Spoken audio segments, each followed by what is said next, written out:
അസ്സലാമു അലൈക്കും. സൂഫി സംഗീതത്തിൻ്റെ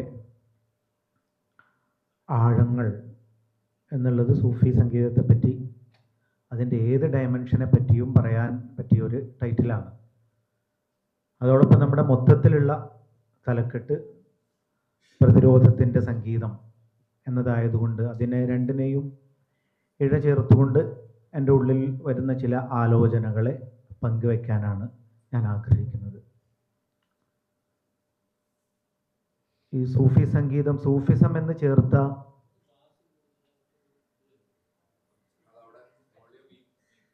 ഞാൻ കുറച്ച് അടുത്ത് വന്നുകൊണ്ടായിരിക്കും ഫീലായി. ഓക്കെ അല്ലേ? ഇപ്പോൾ അയിമൊന്നും കളിക്കണ്ട, ഞാൻ കളിച്ചോളാം, അതാണ് നല്ലത്. ഇപ്പോൾ ഓക്കെ അല്ലേ? ഓക്കെ. അപ്പോൾ ഈ സൂഫി സംഗീതം എന്ന് പറയുന്ന ഈ ടേം സൂഫിസവുമായി ബന്ധപ്പെട്ട് എന്ത് ചേർന്ന് വരുമ്പോഴും ഇത്തരം സദസ്സുകളിൽ സ്വാഭാവികമായിട്ടും ആ ചേർന്ന് വരുന്നതിനെക്കുറിച്ചുള്ള ചർച്ചയേക്കാൾ എന്താണോ അതിൻ്റെ മെയിൻ കാര്യത്തെ പറ്റിയാണ് ചർച്ച വരിക. അപ്പോഴത്തേക്ക് നമ്മളതിൻ്റെ സംഗീതത്തെ പറ്റിയൊക്കെ പറഞ്ഞു വരുമ്പോഴും പിന്നെ സൂഫിസ് എന്താണ്, അവരെന്താണ് ചെയ്തത്, സൂഫികളെ കൊണ്ടുള്ള ഗുണം എന്താണ്, അവരെന്താണ് ഒളിച്ചിരിക്കുന്നത്, ഇങ്ങനെ ഒരു രീതിയിലൊക്കെ ആയിരിക്കും പൊതുവെ ഈ ചർച്ച പോകാറുള്ളത്. അതുകൊണ്ട് തന്നെ പലപ്പോഴും ഇത്തരത്തിലുള്ള ഈ ഇലാഫത്തുള്ള ഈ ചേർക്കലുള്ള ഏത് ടൈറ്റിലിനും സൂഫിസം എന്താണെന്നൊന്ന് വേറെ പറഞ്ഞു വെക്കേണ്ടി വരും.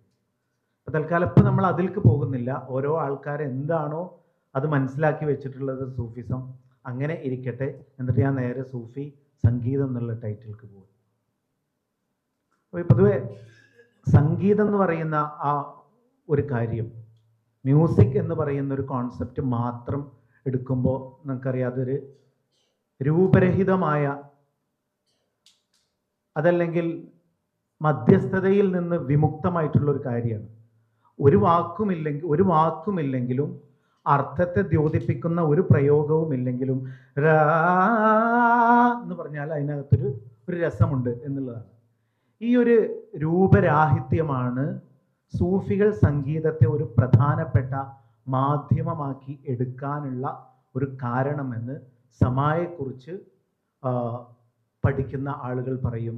സമാ എന്ന് പറയുന്ന സൂഫി സംഗീതത്തിൻ്റെ ആലാപനം അതിൻ്റെ ചിട്ടവട്ടങ്ങളിൽ പാടുന്ന സ്ഥലങ്ങളിലൊക്കെ ഉള്ള അതിൻ്റെ മുഖദ്ദിമകളിൽ അതിൻ്റെ ആമുഖങ്ങളിൽ ഈ അർത്ഥത്തിൽ പറയാറുണ്ട് ഇതിൻ്റെ ഈ രൂപരാഹിത്യത്തെക്കുറിച്ച്. വേറെ ഏത് കലകളിൽ നിന്ന് അതിനുള്ളൊരു മാറ്റം ഇതാണെന്നുള്ളത്. കാരണം കേവലം ശബ്ദം മാത്രമാണ്. പിന്നെ ആ ശബ്ദത്തിൽ നമുക്ക് എന്തെങ്കിലും അർത്ഥങ്ങളുള്ള കാര്യങ്ങൾ പറയാം, വാക്കുകൾ പറയാം. പക്ഷേ ഏതെങ്കിലും ഒരു അകാരമോ ഉകാരമോ ഒക്കെ നമുക്ക് മ്യൂസിക്കായിട്ട് നമുക്ക് ചെയ്യാൻ പറ്റുന്നില്ല. പക്ഷേ അതൊരു കേവലമായ ഒരു ശബ്ദമല്ല, ഒരു കേവലമായ ഒരു കേവലതയല്ല എന്നുള്ള അർത്ഥത്തിലാണ് സമാല് ശബ്ദത്തെ സമീപിക്കുന്നത്. കാരണം ആ ശബ്ദത്തിലൂടെ ഈ ആധ്യാത്മികമായിട്ട് മുന്നോട്ട് പോകുന്ന ആളുകൾ പറയും പഞ്ചഭൂതങ്ങളിൽ ചെവി ആകാശവുമായി ബന്ധപ്പെട്ടതാണ്. അപ്പോൾ ആകാശം എന്ന് പറയുമ്പോൾ ഒരു ഹൃദയാകാശം എന്നുള്ള നിലക്ക് തന്നെയാണ്. മനുഷ്യൻ്റെ ആകാശവുമായി ബന്ധപ്പെടുന്ന ഒരു പ്രധാനപ്പെട്ട ഒരു സംഗതിയാണ് ചെവി എന്ന് പറയുന്നത്, കേൾവി, ശ്രവണം എന്ന് പറയുന്നത്. അതുകൊണ്ടാണ് ഇത്തരം പാട്ട് സദസ്സുകൾക്ക് സമാ എന്ന് പറയാൻ തന്നെയുള്ള കാരണം. അപ്പോൾ ഈ ശബ്ദത്തെ ദൈവം രൂപരഹിതമായ ഒന്നാണ്, രൂപത്തെ മുഴുവൻ ഇല്ലാതെ ആക്കിക്കൊണ്ടാണ് ഇബാദത്തിലൊക്കെ അള്ളാഹുവിനെ നമ്മൾ കൊണ്ടുവരേണ്ടത് എന്നുള്ളതാണ്. അപ്പോൾ അതിന് സമാനമായിട്ടാണ് ഈ ശബ്ദത്തെ. കാരണം ശബ്ദത്തിന് വേറൊരു രൂപമില്ല. ഞാൻ എങ്ങനെയാണോ അത് ചൊല്ലുന്നത് അത് തന്നെയാണ് അതിൻ്റെ ഒരു രൂപമായിട്ട് വരുന്നത്. അതുകൊണ്ടാണ് നാദത്തെ വേറെ ട്രഡീഷനിൽ നാദത്തെ തന്നെ നാദബ്രഹ്മം, നാദം തന്നെയാകുന്നു ബ്രഹ്മം എന്നൊക്കെ വരാനുള്ളൊരു കാരണം ഇതാണ്. അതുകൊണ്ടാണ്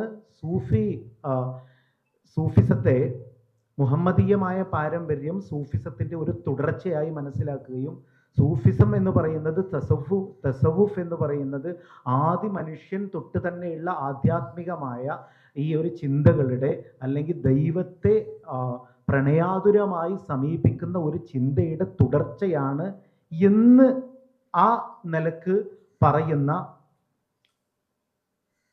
ഒരർത്ഥത്തിൽ നോക്കുമ്പോൾ അവർ പറയുക മുഹമ്മദീയമായ ആ പരിപൂർത്തിയോടുകൂടിയാണ് മനുഷ്യ ചരിത്രത്തിൽ പൂർണ്ണമായും രൂപരഹിതമായ ഒന്നിനെ ഏറ്റവും നന്നായി ഉള്ളിൽ ആവിഷ്കരിക്കാൻ പറ്റിയ ഒരു സാധനാ മാർഗമുണ്ടായത് മുഹമ്മദീയ പാരമ്പര്യത്തിലൂടെയാണ്. അതിൻ്റെ പരിപൂർത്തി സംഭവിച്ചത് എന്ന് സൂഫിസത്തെ ഒരു തുടർച്ചയായിട്ട് പറയുന്നവർ പറയാറുണ്ട്. അപ്പം അതിന് ഏറ്റവും നല്ല മാധ്യമം സംഗീതമാണ്. ഈ നിലക്കാണ്. അപ്പോൾ ഈ രൂപരാഹിത്യം, രൂപരഹിതനായ ദൈവം, രൂപരഹിതമായ അഥവാ ശബ്ദം എന്നത് രൂപരഹിതമാണ്. ഈ ഒരു ബന്ധത്തെ മനസ്സിലാക്കിക്കൊണ്ടാണ് സമായുടെ ഒരു പോക്ക് സംഭവിക്കുന്നത് എന്നുള്ളത്. ഇത് അപ്പോൾ ശബ്ദം ഒരു അർത്ഥവുമില്ലെങ്കിലും ശബ്ദം കൊണ്ടുള്ളൊരു ആവിഷ്കാരമാണ്. ഞാൻ സമ എങ്ങനെയാണ് സൂഫി സംഗീതത്തിൻ്റെ ഏറ്റവും അടിസ്ഥാനം എങ്ങനെ വരുന്നത് എന്നതിലേക്ക് അതിൻ്റെ ഒരു വാതിൽ തുറക്കുകയാണ് ഞാൻ ചെയ്യുന്നത്. കമ്മ്യൂണിക്കേറ്റ് ചെയ്യുന്നുണ്ടാവും എന്നാണ് ഞാൻ മനസ്സിലാക്കുന്നത്. അതിൻ്റെ ഏറ്റവും രൂപരഹിതമായ ദൈവത്തെ പുകഴ്ത്താനും പ്രണയിക്കാനും അതേക്കുറിച്ച് പറയാനും വെറുതെ ചിലപ്പോൾ ശബ്ദം മാത്രം മതിയാകും. ആ ശബ്ദം മാത്രമല്ല, കാഴ്ച കൊണ്ടും കേൾവി കൊണ്ടൊക്കെ സാധ്യമാണ്. ഇതൊരു കലാവിഷ്കാരം എന്നുള്ള നിലയ്ക്ക് ഇതിനെയാണ് ഈ ശബ്ദത്തിലെടുക്കുന്നത്. നമ്മൾ ഇത് പറയുമല്ലോ, ഇതേക്കുറിച്ചൊരു അർത്ഥവിചാരമൊന്നും ഇല്ലാത്ത ഒരാൾക്കൊരു ശബ്ദം കേട്ട് അതിനകത്തൊന്നുമില്ലല്ലോ, വെറുതെ അയാൾ മൂളാണെന്ന് പറയാൻ പറ്റും. പക്ഷെ ആ മൂളലിന് വേണ്ടിയല്ല എന്നുള്ളതാണ്.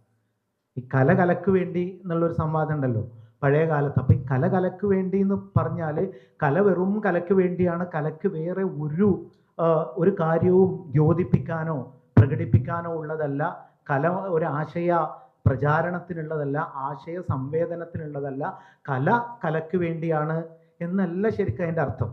ആ സമയത്ത് കല കൊട്ടാരത്തിൻ്റെതും അധികാരികളുടേതും ആയപ്പോൾ കലക്ക് വേണ്ടി എന്ന് പറഞ്ഞാൽ കല അധികാരികളുടേതല്ല എന്ന് പറയാനും കൂടിയാണ് ഈ കലക്ക് വേണ്ടി.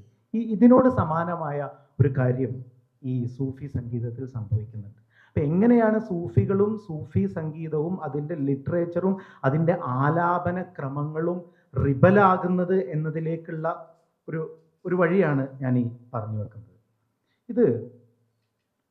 ഇനി ഞാൻ അതിൻ്റെ ഈ പ്രതിരോധ രീതിയിലേക്ക് നേരെ പോകാം. കാരണം അതല്ലാത്ത ചർച്ചകൾ നമ്മൾ മുമ്പും ഇവിടെ പല സദസ്സുകളിലും നമ്മൾ പറഞ്ഞിട്ടുള്ളതാണ്. സൂഫികളുടെ എന്ന് വെക്കേണ്ട എല്ലാ സൂഫികളും സംഗീതത്തിലൂടെ മുന്നോട്ട് പോയവരല്ല. ഇപ്പം ഇന്ത്യയിൽ തന്നെ ചിഷ്തി ട്രഡീഷനാണ് സംഗീതത്തെ ഒരു പ്രധാനപ്പെട്ട ഒരു രീതിയും മാർഗവുമായി സ്വീകരിക്കുന്നത്. അങ്ങനെ അല്ലാത്തതുണ്ട്. സംഗീത വിരുദ്ധമായ സൂഫി ട്രഡീഷനുണ്ട്. നക്ഷബന്ദി പോലുള്ള സൂഫി ട്രഡീഷൻ സംഗീത വിരുദ്ധമാണ്. സംഗീതം ചിലപ്പോൾ അതിൽ നിന്ന് അകറ്റിയേക്കും, അതിൽ ആറാടിയേക്കും എന്നുള്ള അഭിപ്രായക്കാരായിട്ടുള്ള സൂഫി പാരമ്പര്യങ്ങളും യഥാർത്ഥത്തിൽ നമ്മൾ ഇന്ത്യയെ മാത്രം എടുക്കുകയാണെങ്കിൽ ഇന്ത്യയിൽ ഉണ്ടായിട്ടുള്ളതാണ്. ഈ ചിഷ്തി ട്രഡീഷൻ, അതിൽ തന്നെ നിസാമുദ്ദീൻ മെഹബൂബ ഇലാഹിയുടെ നേരത്തെ പറഞ്ഞ ഡിസിപ്പിൾ ആയിരുന്ന അമീർ ഖുസ്രുവിലൂടെയാണ് അത് കൂടുതൽ അതിൻ്റെ നിറം സ്വീകരിച്ചത് ഈ ചിഷ്തി ട്രഡീഷനിലാണ്. അപ്പോൾ അവരേതിനോടാണോ അവരുടെ പ്രതിരോധം രണ്ട് കാര്യങ്ങളോടായിരുന്നു എല്ലാ കാലത്തും എന്നുള്ളത്. അതിൽ ചിലതിൽ വിവാദങ്ങളുണ്ട്, അഭിപ്രായ വ്യത്യാസങ്ങളുണ്ട്. ഒന്ന് നിലവിലുള്ള അധികാരത്തോടാണ്, രണ്ട് പൗരോഹിത്യത്തോടാണ്. രണ്ടും അവരെ സംബന്ധിച്ചിടത്തോളം അധികാരം തന്നെയായിരുന്നു. അതോടൊപ്പം ചരിത്രത്തിൽ കൊട്ടാരത്തിൽ നിന്ന് സൂഫികളുണ്ട്. ആ ചർച്ച എനിക്ക് തോന്നുന്നത് ഈ ഫിഖ്ഹും കൊട്ടാരവും തമ്മിലുള്ള ബന്ധം പോലെ തന്നെയാണ്. അധികാരത്തെയും ഈ ഭൗതിക പ്രമത്തതയെയും ഒക്കെ വിമർശിക്കുകയും അതിനെതിരെ പറയുകയും ചെയ്ത ഒരുപാട് ഫുഖഹാക്കൾ അവരുടെ എഴുത്തും അവരുടെ പ്രസിദ്ധീകരണങ്ങളും ആ കാലത്തുള്ള അതൊക്കെ നടന്നൊക്കെ കൊട്ടാരങ്ങളുടെയും അധികാരങ്ങളുടെയും കീഴിൽ തന്നെയാണ്. ആ നിലക്ക് ചില സൂഫികൾ കൊട്ടാരത്തിൽ വസിച്ചവരും കൊട്ടാരത്തിൽ അധികാരത്തോട് ചേർന്ന് നിന്നവരൊക്കെ ഉണ്ട്.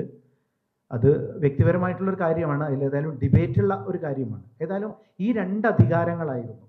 അടിസ്ഥാനപരമായിട്ട് അവർക്ക് ഒരു അധികാരമേ ഉള്ളൂ. ദൈവത്തെ നിങ്ങളാരും ഞങ്ങൾക്ക് കച്ചവടം ചെയ്യേണ്ടതില്ല, ദൈവം മതക്കമ്പോളത്തിലെ ഒരു കച്ചവടച്ചരക്കല്ല എന്നുള്ളതാണ് സൂഫികൾ പൊതുവെ പറഞ്ഞുകൊണ്ടിരിക്കുന്നത്.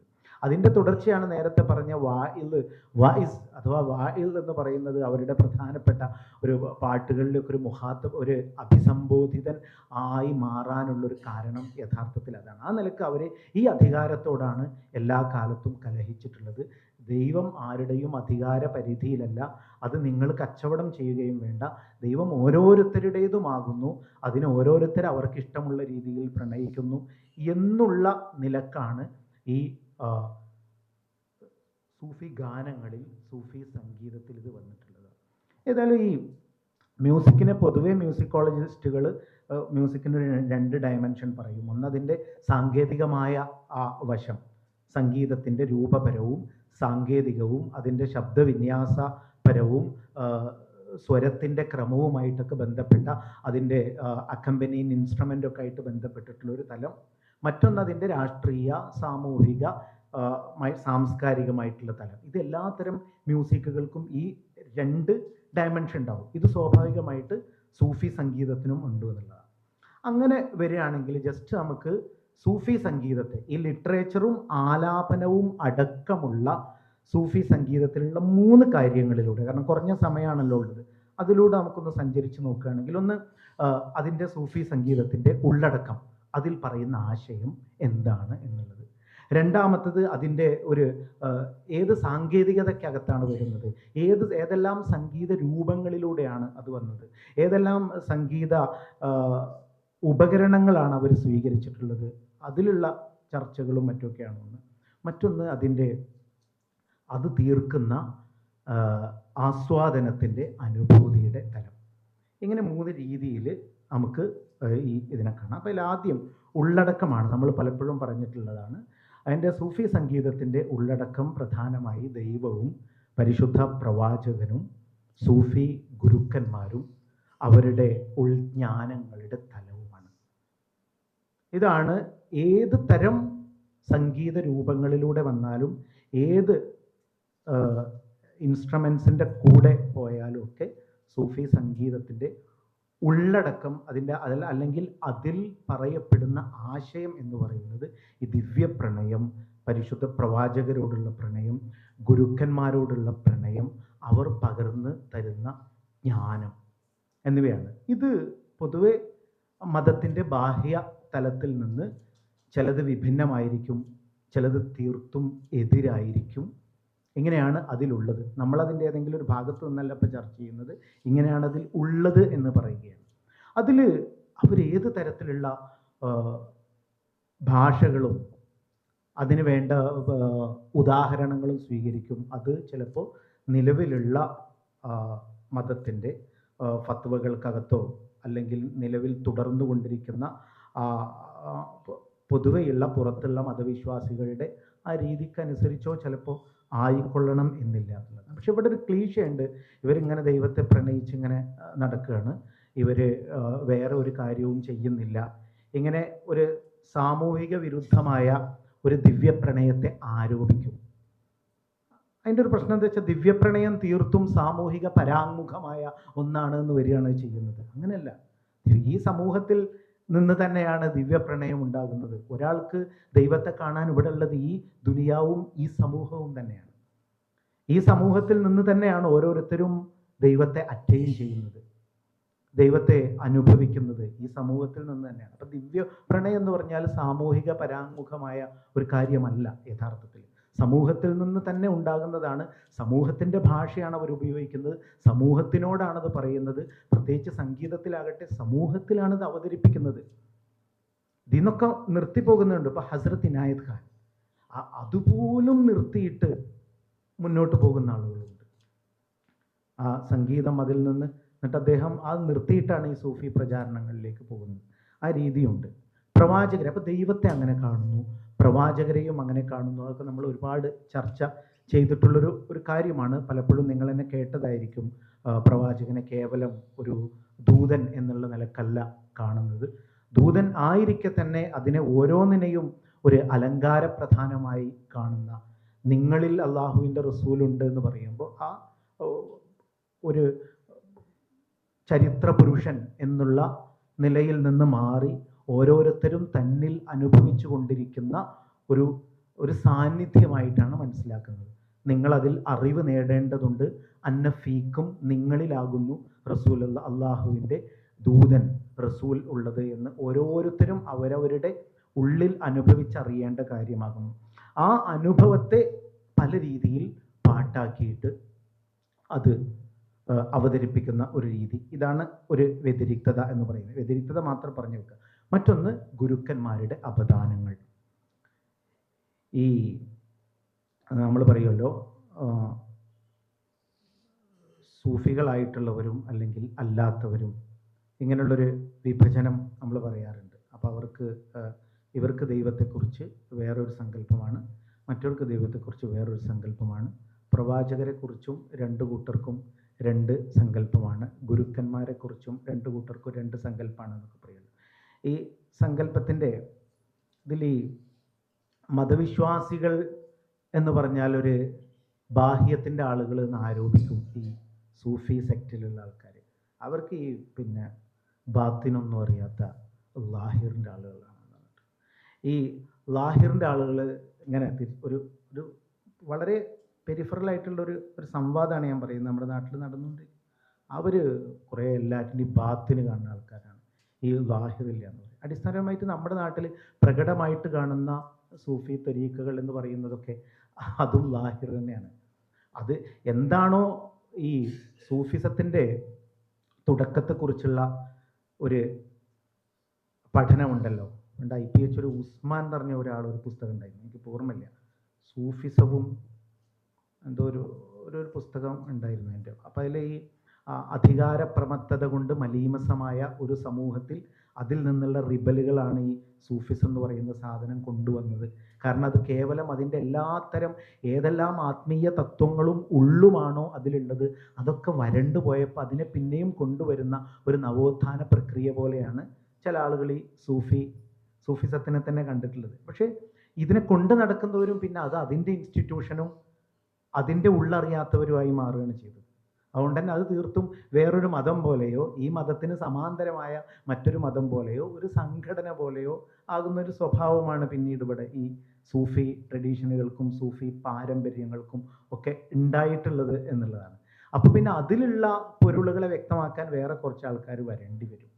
അപ്പോൾ ഏതായാലും ഗുരുക്കന്മാരെ കുറിച്ച് അങ്ങനെയാണ്. ഇപ്പോൾ മുഹീദ്ദീൻ മാല എടുത്തു നോക്കുക, അതിൻ്റെ ബാഹ്യത്തിൽ നോക്കുമ്പോൾ അത് കാരണം നമ്മൾ സൂഫി സംഗീതം എന്ന് പരിഗണിക്കുമ്പോൾ അതിൻ്റെ ലിറ്ററേച്ചറിനെ കൂടി പരിഗണിക്കണം, അല്ലെങ്കിൽ ഒരു അക്ഷരം മാത്രമേ ഉണ്ടാവുള്ളൂ. അതുകൊണ്ടാണ് ഈ മുഹീദ്ദീൻ മാല എടുക്കുന്നത്. നമ്മുടെ നാട്ടിലുണ്ടായിട്ടുള്ള ആദ്യത്തെ ഒരു കാവ്യമാണ്, പക്ഷെ അത് ചൊല്ലി വന്നിരുന്നത് ദ്രവീഡിയൻ സ്റ്റൈലിലാണ് നമ്മുടെ നാട്ടിൽ പണ്ട് തൊട്ടേ ചൊല്ലി വരുന്നത്. ഒരു ദ്രാവിഡന്മാരുടെ നാടൻ പാട്ടിൻ്റെ രീതിയാണ് നമ്മുടെ അത് ദക്ഷിണേന്ത്യയിൽ ഉള്ള പല സൂഫി പാട്ടുകളും ബൈത്തുകളൊക്കെ വന്നിട്ടുള്ളത്. അപ്പോൾ അതിനെ ഈ ഇൻസ്റ്റിറ്റ്യൂഷണൽ തലത്തിൽ തങ്ങൾ സുന്നികൾ അവരെന്നെ അവകാശപ്പെടുന്നത് ഞങ്ങളാണ് യഥാർത്ഥ സൂഫികൾ എന്നാണ്. സുന്നികളോടെ ഉദ്ദേശിക്കുന്നത് ഇവിടുത്തെ സുന്നി സംഘടനകൾ എന്നറിയപ്പെടുന്ന ആ അർത്ഥത്തിലുള്ള സുന്നികൾ. ഒരു മുഹീദ്ദീൻ മാലയുടെ ആധികാരിക വക്താക്കൾ ഞങ്ങളാണ്. അപ്പോൾ അതെന്തുകൊണ്ടാണെന്ന് വെച്ചാൽ അത് കുപ്പിക്കകത്തുള്ള വസ്തുവിനെ പോലെ കാൺമാൻ ഞാൻ നിങ്ങളുടെ കൽബകം എന്നോവർ അതിലൊരു വരിയാണ്. അപ്പോൾ അവരതിനെ ആധികാരികമാക്കുക എങ്ങനെയാണ്? അവർ ചൊന്ന ബൈത്തി എന്നും ബഹജ കിതാബി എന്നും, അങ്ങനെ തെക്കുമില ബഹജത്തുൽ അസ്റാർ ഈ പുസ്തകങ്ങളിൽ നിന്നാണ് ഖാദി മുഹമ്മദ് ഈ ബൈത്തിന് വേണ്ട ആശയങ്ങൾ എടുത്തിട്ടുള്ളത്. അപ്പോൾ അത് അത്രയും ആധികാരികമാണ്. കാരണം എന്താ, മുഹീദ്ദീൻ ഷെയ്ഖ് കുപ്പിക്കകത്തുള്ള വസ്തുവിനെ പോലെ ഓരോരുത്തരുടെ മനസ്സിലുള്ളതും ഇങ്ങനെ പിന്നെ ഈ ഇതിലൊക്കെ ഹിപ്നോട്ടിസത്തിലൊക്കെ പറയുന്ന പോലെ ഇങ്ങനെ പറഞ്ഞിരുന്നു എന്ന് ബഹജയിലും ഉണ്ടല്ലോ. ഇതാ അതിൻ്റെ സമാനമായ അറബ് ബൈത്ത് എന്ന് പറയും. കാരണം അറബിലും അതന്നെ ഉണ്ടാവുള്ളൂ, ആ കുപ്പിക്കകത്തുള്ള വസ്തുവിനെ പോലെ കാൺമാൻ ഞാൻ നിങ്ങളുടെ കൽബകം എന്നോവർ എന്നതിൻ്റെ അറബായിരിക്കും. പക്ഷെ എന്താണ് അവിടെ കുപ്പി? കൽബിനകത്തുള്ളത്, ശിഷ്യന്റെ കൽബിനകത്തുള്ളത് കാണുക എന്ന് പറഞ്ഞാൽ എന്താകുന്നു? തൻ്റെ മുമ്പിൽ മുരീദായിക്കൊണ്ട്, അഥവാ അള്ളാഹുവിനെ മാത്രം ഇറാദത്താക്കുന്നവനാണ് മുരീദ്. മുരീദായി വരുന്ന ഒരാളുടെ കൽബിനെ എങ്ങനെയാണ് ഗുരു കാണുന്നത് എന്നാണ് ആ പറയുന്നത് എന്ന് അതിൽ നിന്ന് കിട്ടൂല. അപ്പോൾ ഞാൻ ആ ഒരു വ്യത്യസ്തത പറഞ്ഞതാണ് ഗുരുക്കന്മാരുടെ അവദാനങ്ങൾ. പിന്നെ അതിലുള്ള ജ്ഞാനങ്ങൾ, ആ ജ്ഞാനങ്ങൾ ചിലപ്പോൾ പൊതുവെ കേട്ടറിയുന്ന, പൊതുവെ ഇവിടെ കൊണ്ടു നടക്കുന്ന ആളുകൾക്ക് പൊതുവായിട്ടറിയുന്ന മതത്തിൻ്റെ ബാഹ്യതലങ്ങൾ എന്നിവർ പറയുന്ന ആളുകൾക്ക് അപരിചിതമായ കാര്യങ്ങളായിരിക്കും എന്നുള്ളതാണ്. ഇതാണ് അതിൻ്റെ ഒരു ആശയത്തെക്കുറിച്ച് പറയാനുള്ളത്. ഇനി അതിൻ്റെ ഒരു രൂപത്തിൽ ഇവരെങ്ങനെയാണ് ഈ കലഹിച്ചത് എന്നുള്ളത് അത് നേരത്തെ ഇവിടെ വന്ന ചർച്ചയുടെ ഒക്കെ ഒരു ബാക്കിയായിട്ടായിരിക്കും ഇത് വരിക എന്നാണ് എനിക്ക് തോന്നുന്നത്. കാരണം ഈ ഹിന്ദുസ്ഥാനി സംഗീതത്തിൽ പ്രത്യേകിച്ച് ഈ ഗസലിൻ്റെ സദസ്സുകളൊക്കെ പറ്റി നമ്മളിങ്ങനെ വായിക്കുകയും പഠിക്കുകയും ചെയ്യുമ്പോൾ ഒരു അരിസ്റ്റോക്രാറ്റിക് ഉന്നത കുലീന വർഗത്തിൻ്റെ ഒരു ഇരിപ്പിൻ്റെ ഒരു തലമുണ്ട് സൂഫി സംഗീതത്തിന്, ഗസലിന് ഒക്കെ. പിന്നെ ദർബാർ, അതിലിരിക്കുക, അതിന് മുമ്പിൽ പാടുക, ഈ ഒരു ആ തരത്തിലുള്ള ഒരു ലാംഗ്വേജാണ് അതിനുള്ളത്, ശരീരം കൊണ്ടും ഭാഷ കൊണ്ടും. അപ്പോൾ ഗാലിബ് വളരെ പ്രത്യേക ജീവിതം നയിച്ച ആളാണെങ്കിലും അദ്ദേഹത്തിൻ്റെ ആ ഒരു സ്റ്റൈൽ വളരെ കുലീനമായിട്ടുള്ള ഒന്നാണ്. ഒരു പരിത്യാഗിയായിട്ട് നമുക്ക് ഗാലിബ് എന്ന കവിയെ നമുക്ക് കാണാൻ പറ്റുന്നില്ല. ഇത് ഹിന്ദുസ്ഥാനി സംഗീതത്തിലും അങ്ങനെ തന്നെയാണ്. ആ ഹിന്ദുസ്ഥാനി സംഗീതം എന്നതിൽ നിന്ന് ഈ സൂഫി സംഗീതം വേർതിരിയുന്ന ആ ഒരു രൂപത്തിലുള്ള പ്രതിരോധ തലത്തിലേക്കാണ് ഞാൻ വരുന്നത്. അത് ഈ ശാസ്ത്രീയം എന്ന് പറയപ്പെടുന്ന ഒരു സാധനം ഉണ്ടല്ലോ. ഇന്ത്യയിൽ ശാസ്ത്രീയം എന്ന് പറഞ്ഞാൽ എന്താണ് അർത്ഥം? ഇന്ത്യയിൽ ശാസ്ത്രീയം എന്ന് പറഞ്ഞാൽ സവർണതയുടേതെന്ന് തന്നെയാണ് അർത്ഥം. ഇന്ത്യയിൽ ശാസ്ത്രീയം എന്ന് പറയുമ്പോൾ പ്രത്യേകിച്ച് അക്കാലത്തുള്ള ശാസ്ത്രീയമാണെങ്കിൽ എന്താണെന്ന് വെച്ചാൽ അത് ആ ലാവണ്യാനുഭൂതിയിൽ തന്നെ നിൽക്കണം. അതാണല്ലോ ശാസ്ത്രീയം. ആ ലാവണ്യാനുഭൂതിയിൽ ആശയവിമുക്തമായി ഇങ്ങനെ നിൽക്കണം. അധികാരവുമായിട്ട് പ്രത്യേകിച്ച് കലഹിക്കാൻ പാടില്ല. ആ രീതിയിലുള്ള വീട്ടകങ്ങളിൽ നല്ല രസമായിട്ട് ഇങ്ങനെ പോകുന്ന ഒരു സാധനമായിരിക്കും. അരിസ്റ്റോക്രാറ്റിക് ഗൃഹങ്ങളിൽ നല്ല ഉഷാറായിട്ട് പോകുന്ന ഒരു സാധനത്തിലേക്കാണ് ക്ലാസിസിസം കൂടുതൽ ചേരുക. അത് എപ്പോഴും അങ്ങനെ തന്നെയാണ് ഉണ്ടാവുക. അതിനെ പൊളിച്ചിട്ടുണ്ട് യഥാർത്ഥത്തിൽ ഈ സൂഫി സംഗീതത്തിൽ. രണ്ടിലും ഹിന്ദുസ്ഥാനി സംഗീതം ചേർന്ന് പോകുന്നുണ്ടെങ്കിലും ആ വിച്ഛേദനം സംഭവിച്ച, അത് നേരത്തെ ഇവിടെ പറഞ്ഞ് ഞാൻ അതിലേക്ക് വരാം, എങ്ങനെയാണത് വരുന്നതെന്ന് ഷബീറൊക്കെ ഉണ്ടായ സമയത്തുള്ളൊരു ചർച്ചയിൽ. അത് ഈ എന്തായാലും ക്ലാസിക്കൽ മ്യൂസിക്, ശാസ്ത്രീയ സംഗീതം എന്ന് പറയുന്ന എല്ലാ കാലത്തും നിരപേക്ഷ ജീവികളുടേതായിരിക്കും. ഇയാൾ പറഞ്ഞല്ലോ, ഈ തമിഴ്നാട്ടിൽ നല്ലൊരു ക്ലാസിക് ഒരു സംഗീതം, ഒരു ക്ലാസിക് ബ്രാഹ്മണൻ എന്ന് പറഞ്ഞാൽ ആരാണ്?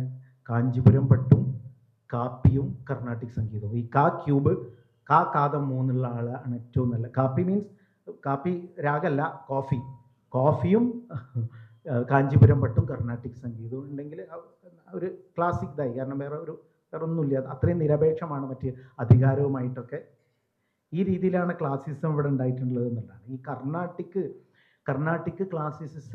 ക്ലാസിക് സംഗീതത്തിൻ്റെ ഉന്നതമായ ഒരു രീതിയിലാണ് ഈ ദേശീയതയോടും അതിനുശേഷം വന്ന ഈ അധികാര ബലതന്ത്രങ്ങളോടും ചേർന്ന് നിൽക്കുന്ന ആളുകളൊക്കെയും കർണാട്ടിക് സംഗീതത്തെ ആ ക്ലാസിക് എന്ന തലത്തിൽ കണ്ടപ്പോൾ ഹിന്ദുസ്ഥാനി സംഗീതത്തെ അവർക്ക് അങ്ങനെ കാണാൻ പറ്റാത്തത് പലർക്കും മധ്യകാല നൂറ്റാണ്ടിലുണ്ടായ അതിലൊന്ന് ഇസ്ലാമിക സ്വാധീനമാണ്. അതുകൊണ്ട് ആ സമയം മുതലാണ് അത് വലിയൊരു രാഷ്ട്രീയം തന്നെ. ഭാത്ഖണ്ഡയും പിന്നെ രണ്ട് വിഷ്ണുമാര്, വിഷ്ണു നാരായൺ ഭാത്ഖണ്ഡയും പലൂസ്കറും, ഈ രണ്ടു പേരുടെയും ചിലപ്പോൾ ഇവിടെ പറഞ്ഞിട്ടുണ്ടാവാം, ഇതിൽ ശരിക്കും ആ ഒരു പദ്ധതി അതിൽ വിജയിക്കുകയാണ് ചെയ്തത്. ആ പദ്ധതിയുടെ ബാക്കിയാണ് ഇപ്പം ഇങ്ങനെ വന്നുകൊണ്ടിരിക്കുന്നതൊക്കെ ഇവിടെ. ഇതിനോട് ഇന്ത്യയുടെ ഇപ്പോൾ ഏതൊരു അധികാരത്തിലാണോ ഇന്ത്യ മുന്നോട്ട് പോയിക്കൊണ്ടിരിക്കുന്നത് അതിനോട് ഇങ്ങനെ ചേർന്ന് നിൽക്കുന്നതാക്കി പരുവപ്പെടുത്തി ഇപ്പോൾ ഇന്ത്യൻ. അപ്പോൾ അതിലൊരു ഹിന്ദുസ്ഥാനി സംഗീതത്തിൻ്റെ ഒരു പ്രത്യേക എറയിൽ ഉണ്ടായിട്ടുള്ള കാര്യങ്ങൾക്കൊരിക്കലും അതിൽ സ്ഥാനം കിട്ടുന്നില്ല എന്നുള്ളതാണ്.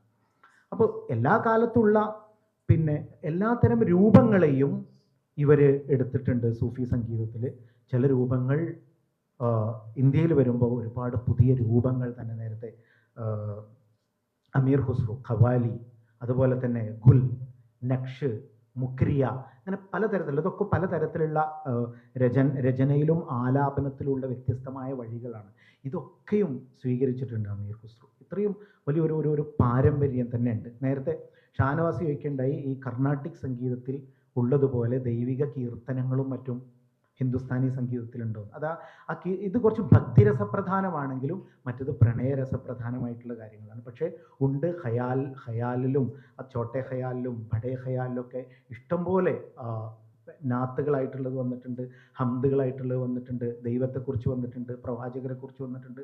കൂടുതലും അമീർ ഖുസ്രുവിൽ നിന്ന് വന്നിട്ടുള്ള എല്ലാ തരത്തിലുള്ള മ്യൂസിക് ജോണറുകളും. അതാണ് ഈ ഹിന്ദുസ്ഥാനി സംഗീതത്തിൻ്റെ ഏറ്റവും പ്രധാനപ്പെട്ട സ്പെസിമെൻ ആയിട്ട് ആളുകൾക്ക് കാണിക്കാനുള്ള മുഴുവൻ മാതൃകകളും ഉള്ളത് പിന്നെ പ്രവാചകരെക്കുറിച്ചും തൻ്റെ ഗുരുവിനെക്കുറിച്ചും എഴുതപ്പെട്ടതാണ്.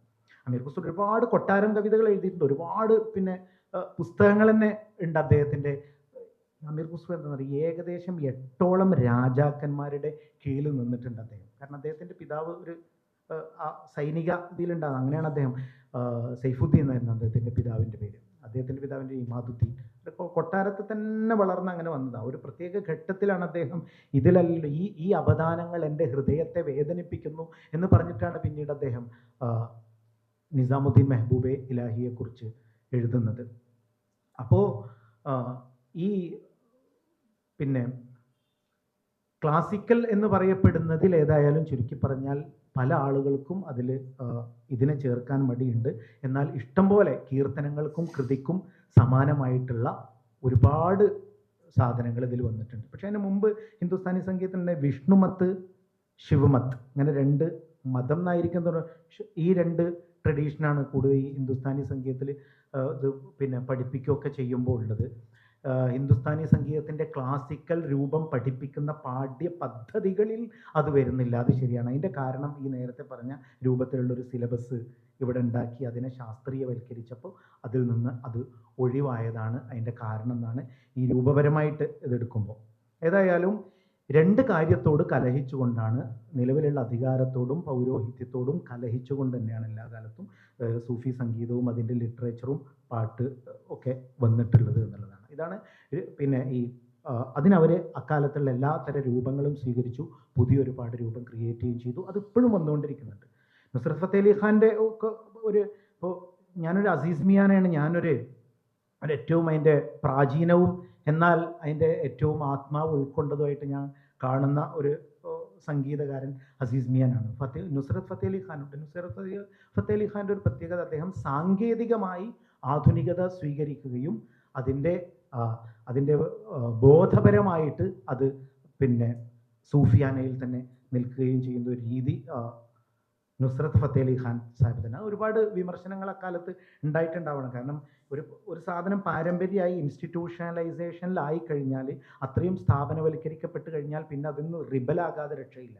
ആ അർത്ഥത്തിൽ റിബൽ തന്നെയാണ് ഫത്തേ അലി ഖാൻ. എനിക്ക് തോന്നുന്നില്ല അതിന് മുമ്പ് ഏതെങ്കിലും ഇന്ത്യയിലുള്ള ഖവ്വാലുകൾ പാശ്ചാത്യ ഇൻസ്ട്രുമെൻസിനെ ഇത്രയും സമൃദ്ധമായി ഉപയോഗിച്ച് ഇതിനെ മുന്നോട്ട് കൊണ്ടുപോയിട്ടുണ്ടോ എന്നുള്ളത് എനിക്ക് അറിയുകയില്ല. ഏതായാലും ഇങ്ങനെ അതിൻ്റെ രൂപം, പിന്നെയുള്ളത് അതിൻ്റെ അനുഭൂതിപരമായിട്ടുള്ള കാര്യങ്ങളാണ്. അത് ഈ ഒരു പ്രതിരോധവുമായി ബന്ധപ്പെട്ട് പറയേണ്ട കാര്യമേ അല്ല എന്നാണ് എനിക്ക് തോന്നുന്നത്. അതിൽ പ്രത്യേകിച്ച് ഒരു പ്രതിരോധമോ മറ്റൊന്നും അനുഭൂതിയിൽ, കാരണം ഈ പ്രതിരോധോന്മുഖത ഉള്ള ആൾക്കാർ അതിനില്ലാതാകുമ്പോഴുള്ള കാര്യമാണല്ലോ ഈ ലാവണ്യാനുഭൂതി പോലുള്ള കാര്യങ്ങൾ എനിക്ക് തോന്നുന്നത്. അപ്പോൾ അതുകൊണ്ട് ചിലപ്പോൾ ഇവിടെ പറയേണ്ട കാര്യമെല്ലാം തോന്നുന്നു. അതിൻ്റെ അനുഭൂതിപരമായിട്ട് പ്രത്യേകിച്ച് അതിലൊരു പ്രതിരോധമൊന്നും നമുക്ക് കണ്ടെടുക്കാൻ നമുക്ക് കഴിയുകയില്ല. ഏതായാലും സൂഫി സംഗീതത്തിൻ്റെ പ്രമേയത്തിലും അതിൻ്റെ രൂപത്തിലും ആണ് ഇവരൊക്കെയും റിബലായിട്ട് വന്നിട്ടുള്ളതെന്ന്. ഇനി കേരളത്തിലൊരു സവിശേഷം, മറ്റത് ഒരുപാട് വലിയ ഒരു നമ്മുടെ ചർച്ചയിലൂടെ മുന്നോട്ട് പോകാം അതിൻ്റെ ഓരോ അടരുകളിലൂടെ എന്നാണ് എനിക്ക് തോന്നുന്നത്. ഖവാലി പിന്നെ പോലുള്ള കാര്യങ്ങളിലൊക്കെ കേരളത്തിൽ സൂഫി സംഗീതം പണ്ട് തൊട്ടേ ഈ ഭ്രഷ്ടാക്കപ്പെടുന്ന തുരീക്കകളിൽ ആണ് കൂടുതലും സൂഫി സംഗീതം അതിൻ്റെ ഏറ്റവും സുന്ദരമായ രീതിയിൽ ഉണ്ടായിരുന്നത് എന്നാണ് എനിക്ക് തോന്നുന്നത്. അതായത് പൊതുവെ മുസ്ലിം സമുദായം പഴയ കാലം മുതലേ സമസ്ത ഉണ്ടാകുന്നതിന് മുമ്പ് അതിൻ്റെ രീതി എങ്ങനെയായിരുന്നു എന്ന് എനിക്കറിയില്ല. സമൂഹം ഭ്രഷ്ട് കൽപ്പിക്കുന്ന ചില വഴികളുണ്ടാവും, ആത്മീയ വഴികൾ. ആ വഴികളുടെ ആളുകളാണ് സൂഫി സംഗീതം ഇവിടെ. കാരണം ഒന്നാമത് അവരെ ഫത്വയിൽ മ്യൂസിക് ഇൻസ്ട്രുമെൻറ്റ്സ് ഹറാമാണ്. മാപ്പിളപ്പാട്ട് പറഞ്ഞാൽ പിന്നെ അതിലൊന്നും മാപ്പിളപ്പാട്ട് എന്നുള്ള പദം ഉപയോഗിക്കാൻ പറ്റുമോ, ഏതാണ് അതിൽ പെടുന്നത്, അത് പോട്ടെ. അത് വേറൊരു ഭാഗത്ത് ഇങ്ങനെ പോകുന്നുണ്ട്, ഫത്വ ഒരു ഭാഗത്ത് ഇങ്ങനെ കൊടുത്തുകൊണ്ടിരിക്കുന്നുണ്ട്, അപ്പുറത്ത് അതങ്ങനെ ഉപയോഗിച്ചുകൊണ്ടിരിക്കുന്നുണ്ട്. അങ്ങനെയാണ് മാപ്പിളപ്പാട്ട് രംഗത്ത് ഈ ഇതുള്ളത്. മറ്റത് കുറച്ചും കൂടി ഭക്തിയുള്ളതും കുറച്ച് അവർ ദൈവത്തോട് കൂടുതൽ, അള്ളാഹുവിനോട് കൂടുതൽ അടുക്കുന്ന ആളുകൾ എന്തുകൊണ്ട് പിഴച്ച സാധനം ഉപയോഗിക്കുന്നു എന്നൊക്കെ ആയിരുന്നു ഇവിടെ സൂഫി സംഗീതത്തിനെതിരെ അതുണ്ടായിരുന്നത്. ദർഗകളിൽ വളരെ ഒറ്റപ്പെട്ട് നിൽക്കുന്ന ഖാൻഗാഹുകളിലൊക്കെ അതിൻ്റെ ഒരു രസം ഞാൻ കണ്ടെത്തുന്നത്, എന്തൊക്കെയാണോ ഇവിടെ ഇന്ത്യൻ ഉപഭൂഖണ്ഡത്തിലെ പ്രത്യേകിച്ച് ഉത്തരദേശങ്ങളിലുള്ള ഏതെല്ലാം തരം ഉള്ളടക്കങ്ങളാണോ പാട്ടുകളിൽ വന്നിട്ടുള്ളത്, അവരെന്തെല്ലാം വഴികളിലൂടെയാണോ പോയിട്ടുള്ളത്, അതൊക്കെയും ഇവിടെ ഈ തമിഴ്നാടും കേരളത്തിലും ഉണ്ടായിട്ടുള്ള പാട്ടുകളിൽ വന്നിട്ടുണ്ട് എന്നുള്ളതാണ്. അതിൽ പ്രധാനപ്പെട്ടത് ഈ ഇച്ചമസ്താൻ്റെ പാട്ടുകൾ. അതിൻ്റെ ആലാപനം പലപ്പോഴും ഇവിടുത്തെ ദ്രവീഡിയൻ രൂപത്തോടോ മാപ്പിളപ്പാട്ട് രൂപത്തോടോ സിനിമാ പാട്ടുകളുടെ പാരഡിയോടാണ് ചേർക്കുന്നത്. അതിലൊരു വലിയൊരു കളർഫുൾ പാരമ്പര്യം കേരളത്തിൽ കാണാനില്ല. ഉത്തരേന്ത്യയിലെ പോലെ അതൊരു പ്രത്യേക വ്യവസ്ഥയായിട്ടോ ഒരു സംഗീത വ്യവസ്ഥയായിട്ടോ അത്രയും നമുക്കങ്ങനെ എന്തോ അതിന് മാത്രം പറയാനില്ല. ആളുകൾ വെറുതെ അതിനെ പൊലിപ്പിച്ച് പറയാറുണ്ട്, അതിന് മാത്രമൊന്നും ഇല്ല. അത് മാപ്പിളപ്പാട്ടിലും അങ്ങനെ തന്നെയാണ്. മാപ്പിളപ്പാട്ടിൻ്റെ രചനാപരതയിലാണ് അതിലെന്തെങ്കിലും ഒരു അത്രയും സമൃദ്ധിയുള്ളത്. ആലാപനത്തിൽ കുറവാണ്. കാരണം വളരെ കുറഞ്ഞ രാഗങ്ങളിലാണ് മാപ്പിളപ്പാട്ട് പാടിയിരുന്നത്. അതിൽ തന്നെ വളരെ അടുത്ത കാലത്താണ് ഹിന്ദുസ്ഥാനിയിൽ തന്നെയുള്ള ചില ജനപ്രിയ രാഗങ്ങളിലൂടെയൊക്കെ മാപ്പിളപ്പാട്ട് വന്നത്. അതിനുമുമ്പ് ഏകദേശം ദ്രവീഡിയൻ രീതികളിലാണ് ഒരുപാട് താളങ്ങളിൽ പിന്നെ താളക്രമങ്ങളിലും അതൊക്കെ അത് വരുന്നുണ്ടെങ്കിൽ കൂടി. അപ്പം അതുകൊണ്ട് അതിലും പിന്നെ സിനിമാ പാട്ടിൻ്റെ രീതിയിലും ഒക്കെയാണ് ക്ലാസിക്കൽ സംഗീതം എന്ന് പറയപ്പെടുന്ന വ്യവസ്ഥാപിതമായ സംഗീത രൂപങ്ങളിലൂടെ കേരളത്തിൽ വന്നിട്ടില്ല. എന്നാൽ ഇതിൻ്റെ ലിറ്ററേച്ചർ ആണെങ്കിലോ അത് എല്ലാ തരത്തിലും നമ്മളിപ്പോൾ ഗുൽ നോക്കുകയാണെങ്കിൽ, നക്ഷ് നോക്കുകയാണെങ്കിൽ, പിന്നെ മുക്രിയ നോക്കുകയാണെങ്കിൽ, ഇതിനൊക്കെ സമാനമായിട്ടുള്ള പാട്ടുകൾ കേരളത്തിൽ ഈ ദക്ഷിണേന്ത്യയിലൊന്നും, പ്രത്യേകിച്ച് തമിഴ്നാട്ടിൽ മാലൈ പാട്ടുകൾ, തക്കലൈ പീറിൻ്റെ പാട്ടുകൾ, ഗുണംകുടി മസ്താൻ്റെ പാട്ടുകൾ, ഇച്ച മസ്താൻ്റെ പാട്ടുകൾ, ഈ പാട്ടുകളിലൊക്കെ സൂഫി സംഗീതത്തിൻ്റെ പ്രധാന ഭാഗങ്ങളിൽ ഏതെല്ലാം ലിറ്ററേച്ചറുകളിലൂടെയാണോ കടന്നു പോയിട്ടുള്ളത് അതിലൂടെയൊക്കെയും ദക്ഷിണേന്ത്യയിലുള്ള സൂഫി പാട്ടു സാഹിത്യങ്ങൾ, സൂഫി സംഗീതം എന്ന് പറയുമ്പോൾ ഇതിനെന്താണ് പറയേണ്ടതെന്നുള്ള വരി, സൂഫി വരികൾ എന്ന് പറയാൻ പറ്റില്ല, അത് ഗദ്യത്തിലും വരും. സൂഫി കവിതകൾ എന്ന് പറഞ്ഞാൽ അങ്ങനെ പറയാൻ പറ്റുമെന്നറിയില്ല. അപ്പോൾ പാകിസ്ഥാനിലെയും നോർത്ത് ഇന്ത്യയിലെയും സൂഫി സംഗീതത്തെ പറ്റി ഒരു ചർച്ച വരുമ്പോൾ ഓരോ സാഹിത്യത്തിനും അതിൻ്റെ ഓരോ ഇതിന് നമുക്ക് ഓരോ പേരുണ്ട്. ഇവിടെ നമുക്ക് മലയാളത്തിലും തമിഴിലും അങ്ങനെ ഒരു പേര് കിട്ടുന്നില്ല, 2-3 രീതിയിൽ അത് വന്നിട്ടുണ്ട് എന്നല്ലാതെ. അപ്പോൾ അതുകൊണ്ട് തന്നെ സൂഫി കവികൾ എഴുതിയ വരികൾ എന്ന് നമുക്ക് പറയാം. ഈ വരികളൊക്കെ ഇതിലൂടെ കടന്നു പോയിട്ടുണ്ട്. ഇതിലൊക്കെയും ഈ പൗരോഹിത്യത്തിനെതിരെയും അധികാരത്തിനെതിരെയുള്ള കലഹവുമൊക്കെ ഇതിൽ വന്നിട്ടുണ്ട്. എന്നോടിങ്ങനെ ഇവിടെ ആകെ മടുത്തിരിക്കണം, അപ്പോൾ കുറച്ച് പാട്ടുകളൊക്കെ ഇങ്ങനെ പാടണം എന്നൊക്കെ പറഞ്ഞിരുന്നു. നമുക്ക് ചർച്ചയുടെ ഇടയ്ക്കിടയിൽ വല്ല ഉദാഹരണമൊക്കെ പറയുകയാണെങ്കിൽ അങ്ങനെ പോകാമെന്നാണ് ഞാൻ മനസ്സിലാക്കുന്നത്. അപ്പോൾ ചർച്ചക്കും ഇനിയുള്ള ചോദ്യങ്ങൾക്ക് ശേഷമുള്ള സംസാരങ്ങൾക്കും കൂടുതൽ സമയം കിട്ടുകയായിരിക്കും നല്ലത് എന്നുള്ള നിലക്ക് ഞാനിപ്പോൾ എൻ്റെ ഈ വാതിൽ തുറന്നു വെക്കൽ ഇപ്പോൾ തൽക്കാലം ഇവിടെ അവസാനിപ്പിക്കും.